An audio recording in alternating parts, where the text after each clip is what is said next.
Welcome back to Boni's Life, your trusted source for the real, unfiltered truth behind the crypto markets. I'm Boni, and today we are diving deep into a week that has tested the nerves of even the most seasoned traders. We are going to break down exactly what happened from Monday to Friday, look at the hidden data the mainstream media isn't talking about, and give you the exact technical and fundamental triggers you need to navigate this weekend. Whether you are a day trader, a swing trader, or a long-term holder, this episode is packed with actionable intelligence. If you want to stay ahead of the curve, hit that subscribe button right now and let's get into it. Let's start with a quick summary of the past week. It has been one of the most sideways, low volatility periods we've seen all year, but don't let that fool you. Underneath the surface, there is a massive tug of war happening between bulls and bears. Bitcoin closed out the first quarter of 2026 down 22%, sitting roughly 45% below its all-time high of $126,080 set back in October 2025. Yet March managed to squeeze out a tiny 1.8% gain, closing around $68,000, making it the first green month since September 2025. Trading volume dropped over 35% week over week according to sentiment, and the overall lack of volatility has led to traders simply tuning out. The real story this week wasn't on the charts. It was in the headlines. Geopolitical tensions, specifically the US-Iran conflict, have completely hijacked the crypto narrative. We saw oil prices surge past $100 a barrel, the S&P 500 drop over 3.1% with the Coinbase ladder reporting $4.8 trillion in losses since the Iran war began, and the US 10-year Treasury yield spike above 4.4%. In this risk-off environment, Bitcoin has been trading less like digital gold and more like a highly sensitive tech stock. Now, let's break down the week day by day. Monday, March 30th, started with a glimmer of hope. The market was recovering from weekend lows, with Bitcoin opening around $65,957, according to Yahoo Finance, and pushing up toward $67,800 by mid-morning. Ethereum opened at $1,982. Over in Cannes, France, the massive ETHCC9 conference kicked off, bringing over 10,000 developers, entrepreneurs, and enthusiasts together for one of Ethereum's biggest events of the year. Pragma Cannes, an exclusive single-day summit, also ran alongside it with insights from top crypto founders. But the on-chain data was already showing warning signs. According to sentiment, retail traders were aggressively buying the dip, expecting a quick return to six figures, while whale wallets, those holding between 10 and 10,000 BTC, were quietly dumping. Over an 11-day period, these smart money wallets offloaded approximately 27,900 Bitcoin. That's a massive divergence. And historically, sustained rallies require smart money accumulation, not retail enthusiasm alone. CoinDesk also reported that yield-hungry Bitcoin holders chasing returns on lending platforms may be keeping BTC stuck in a rut, as coins locked in yield strategies reduce available liquidity for spot buying. Tuesday, March 31st, marked the end of the first quarter. And what a quarter it was. Bitcoin opened at $66,727, according to Yahoo Finance, down from Monday's close of $66,691. We saw a brief spike in optimism as rumors of a ceasefire in the Middle East circulated on social media, but it was short-lived. Sentiment's social tools showed a massive spike in ceasefire-related keywords at the end of March, which directly correlated with a temporary surge in traditional equity markets. But when those expectations were not met, the positive sentiment collapsed, leading to the dormant price action we saw for the rest of the week. The much-anticipated Clarity Act, which could provide the first federal regulatory framework for digital assets, went into the Easter recess completely unresolved. The Senate Banking Committee's markup is now targeted for late April. Congress couldn't agree on the bank-friendly stablecoin yield text, with banking industry representatives viewing revised compromise language throughout the week. As Standard Chartered's Jeffrey Kendrick has noted, future Bitcoin gains will be driven by one leg only, ETF buying, and that buying requires the institutional, compliant confidence that Clarity Act passage provides. Reuters also published a detailed analysis of the Clarity Act, noting that the new market structure bill complements the stablecoin foundation while establishing trading rules. But the banking concerns around yield remain the key sticking point. Wednesday, April 1st, was no joke for the altcoin market. Bitcoin hovered around $68,000 to $68,200, showing some midweek strength, but the real action was in token unlocks. This week saw over $660 million in scheduled token releases according to Tokenomist. The SUI network unlocked nearly 43 million tokens, valued at over $38 million, representing 1.16% of its circulating supply. Even more impactful was the Dollar Gun token unlock, which released a staggering 25% of its circulating supply, mostly allocated to private investors.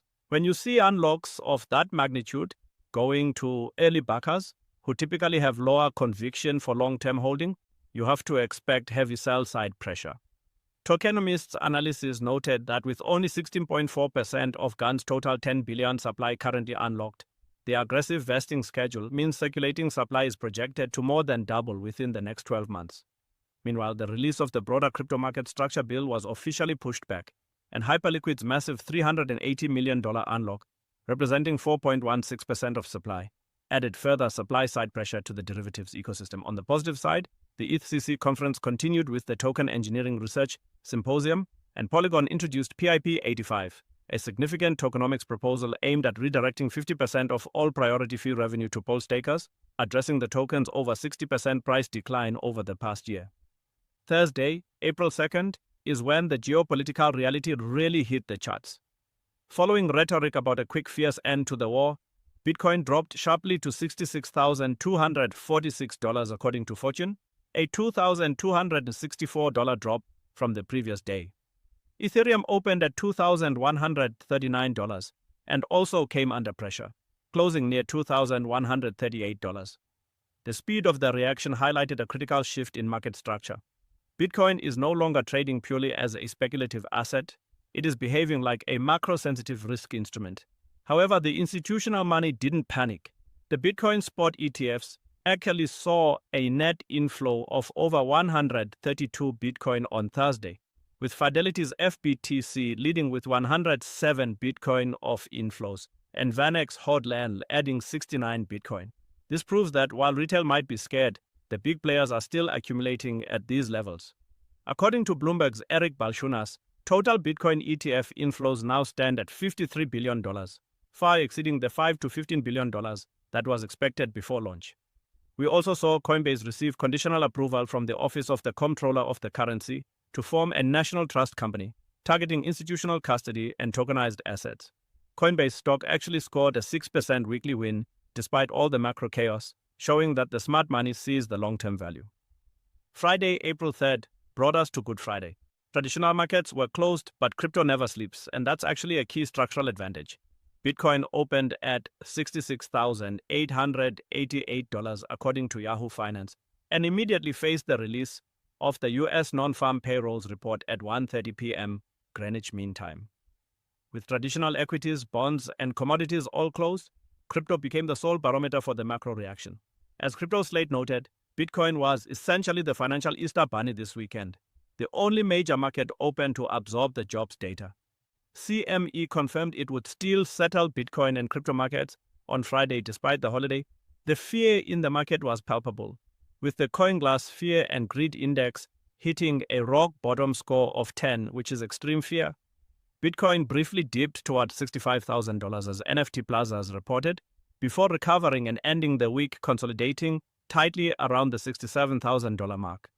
The 24-hour range narrowed to just $66,703 to $67,232, one of the tightest ranges we've seen this year.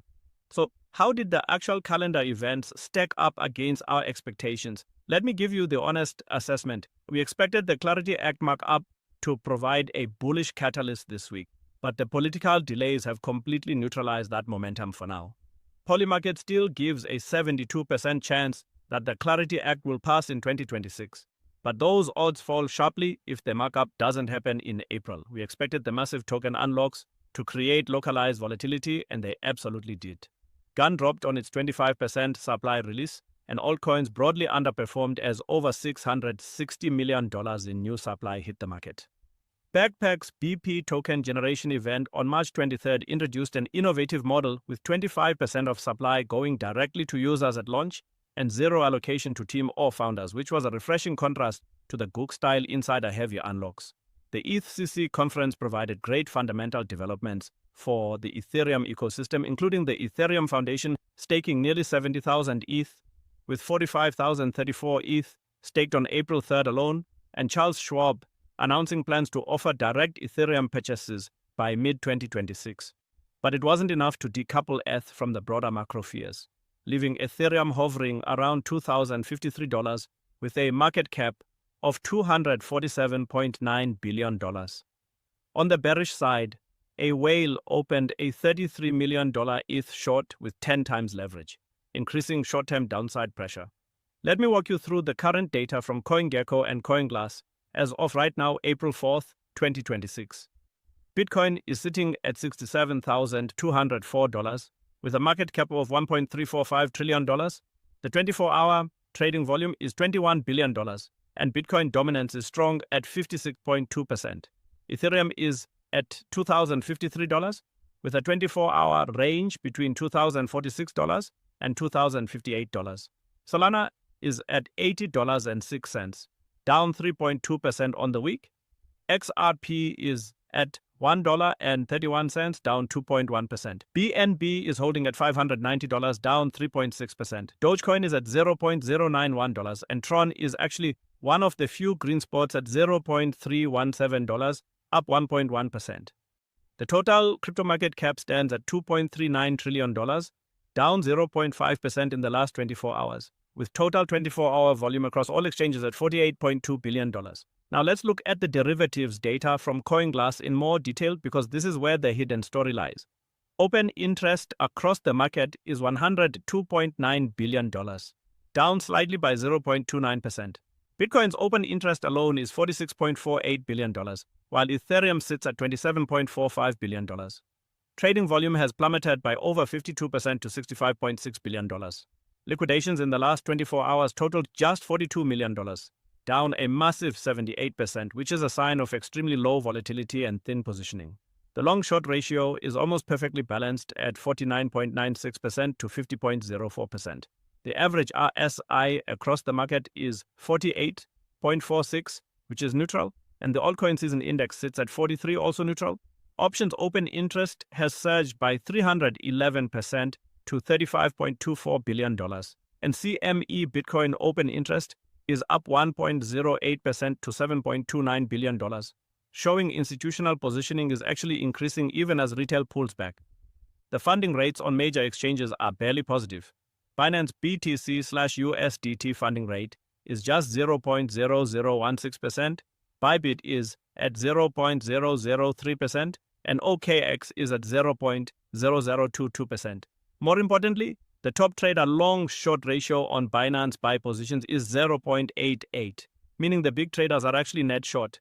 The account-based long-short ratios are declining across the board, with Binance down 9.15%, OKX down 8.70%. This is significant. When the majority of leverage traders are positioned short, it creates a powder keg for a short squeeze. As Sentiment noted in their weekly analysis, both Bitcoin and Ethereum are exhibiting predominantly negative funding rates on platforms like Hyperliquid, and this high concentration of short positions provides a counter-incentive for the market. The possible liquidations of these shorts can act as fuel for market participants to push prices higher, resulting in quicker price appreciation than in a neutral market. If a positive catalyst drops, whether it's a ceasefire headline, a strong jobs number, or a surprise regulatory win, those short positions get liquidated, and the forced buying can send prices sharply higher in a matter of hours. This brings us to your weekend triggers, and I want to be very specific here. Let's start with the technical analysis. Bitcoin is currently trapped in a descending flag pattern on the 4-hour chart, sitting right on the 0.236 Fibonacci support level at $67,036. The RSI is neutral at around 42 to 50. The MACD is in bearish territory with only minor recovery signs, and the ADX is at 15, indicating a very weak trend environment where neither bulls nor bears have strong control. The price is below both the 50-day and 200-day simple moving averages, which tells us the bears still have the structural advantage. However, the descending flag is a continuation pattern that typically resolves in the direction of the prior trend, and the small overlapping candles with tight ranges suggest traders are accumulating rather than making strong directional moves. Your upside trigger this weekend is a confirmed break above the 0.5 Fibonacci resistance at $68,770. If we break and close above that level with volume, the path is clear to test $69,554, which is the 0.618 Fibonacci level, and then the major breakout target at $70,600. Conservative analysts are projecting $71,500 to $74,000 by month end if the bulls can reclaim these levels. Bernstein maintains their $150,000 year-end target, and the total Bitcoin ETF inflows of $53 billion demonstrate that institutional demand hasn't disappeared, it's just waiting for clarity. A breakout above $70,600 would likely trigger a cascade of short liquidations that could accelerate the move towards $75,000, which is the upper boundary of the 2-month range Bitcoin has been stuck in. Your downside trigger is a break below $65,500. If that support fails, we are looking at a rapid descent toward the $63,000 March lows, and potentially down to $60,000. The worst case scenario, if the $63,000 level breaks, would be a move toward $50,000, which aligns with the bear flag target that finance magnates identified after Bitcoin's worst quarter since 2018. Keep in mind that the $65,000 level has been tested multiple times in early 2026, and each time buyers stepped in to defend it. But repeated tests of the same support tend to weaken it over time. The volume is declining, momentum indicators are weak, and buyers appear defensive rather than aggressive. If $65,000 fails decisively, the next major demand zone doesn't appear until $60,000. Now, for the fundamental triggers you need to watch this weekend. Number 1. The non-farm payrolls data was released on Good Friday, and crypto is the first market to react since traditional markets are closed until Monday. Any hawkish interpretation of the jobs data could push Bitcoin lower, while a weaker than expected report could fuel rate cut hopes and lift prices. Remember, no Fed rate cuts are expected for 2026, and the FOMC continues to take a hawkish stance, with BTC dropping after 8 of the last 9 FOMC meetings. Number 2, Trump's weekend social media activity. As AMB Crypto warned, a single weekend post from Trump could trigger liquidations on Monday. We've seen this pattern repeatedly, where geopolitical rhetoric on social media moves crypto before traditional markets can even open. Number 3, any developments in the US-Iran conflict over the weekend? Trump announced a temporary 5-day pause on planned strikes against Iranian energy infrastructure, but the situation remains fluid. Oil prices above $100 a barrel are a direct headwind for risk assets, feeding inflation expectations and forcing central banks to maintain tighter monetary conditions. There are also several major catalysts coming in the next few weeks that will determine the direction for the rest of the quarter. The Senate returns from Easter recess on April 13th. The SEC has scheduled a regulatory roundtable specifically on the Clarity Act for April 16th. The Bitcoin 2026 conference takes place in Las Vegas from April 27th to 29th, where major institutional announcements typically happen, so keep an eye out for news from ETF issuers and any updates about the Fed chair transition. And the FOMC meeting on April 28th and 29th is expected to be Jerome Powell's last before Kevin Walsh takes over as Fed chair on May 15th. If Powell hints at possible rate cuts in 2026 during his final meeting, the market reaction would be explosive. On the Ethereum side, the Glamsterdam upgrade is also expected in April, which could provide a technical catalyst for ETH. Here's the data point that gives me the most conviction right now. The MVRV ratio, which measures average trading returns for active wallets, is currently negative across both timeframes. The 365-day active wallet MVRV is at negative 29%, and the 30-day active wallet MVRV is at negative 4%. According to Sentiment's historical analysis, when both short-term and long-term traders are underwater simultaneously, it typically presents a lower risk zone to add to positions. We've seen this pattern play out in previous cycles, where the market bottoms when the crowd is most fearful and most underwater. This doesn't mean the bottom is in today, but it does mean that the risk-reward ratio for accumulation is historically favorable at these levels. CoinDesk confirmed this week that Bitcoin is closer to its buy zone than it's been in 3 years, noting that BTC still trades about 21% above its realized price, indicating most holders remain in profit, but the margin is narrowing. Let me also highlight something the mainstream isn't covering. The Bitcoin exchange balance on CoinGlass shows 2.45 million BTC sitting on exchanges, with a net increase of 445 Bitcoin in the last 24 hours.